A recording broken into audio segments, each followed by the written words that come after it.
On m'a souvent posé la question et j'ai déjà accompagné des professions libérales sur des procédures collectives, que ce soit des professions qui concernent les domaines du chiffre, du droit ou même de la médecine.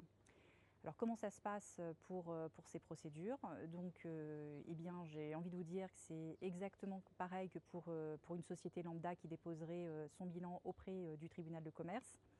Sauf que là, vous aurez la compétence des tribunaux judiciaires.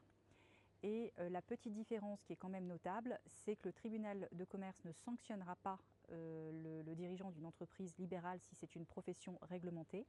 Il y aura un représentant de l'ordre de cette profession qui sera présent aux audiences et qui sera seul compétent pour éventuellement prononcer une sanction à l'issue de cette procédure.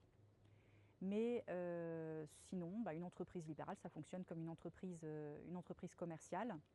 Il faut que, évidemment, elle puisse faire face à toutes ses charges courantes et si elle ne parvient pas, elle est réglée, elle peut bénéficier d'un redressement judiciaire.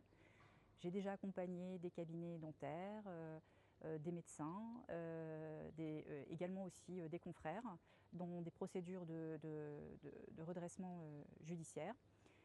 Voilà, ce sont des procédures qui sont assez stressantes, mais il ne faut pas avoir peur puisque on peut quand même obtenir une possibilité d'étaler ses dettes sur 10 ans, donc ce qui n'est pas négligeable et surtout sans intérêt. Voilà, et les sanctions ne sont pas du tout automatiques à l'issue des procédures, ça je le rappelle sans arrêt.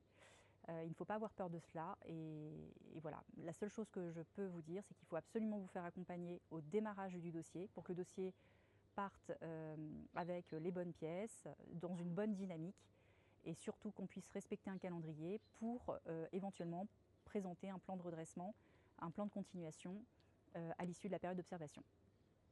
Voilà, c'était mes conseils.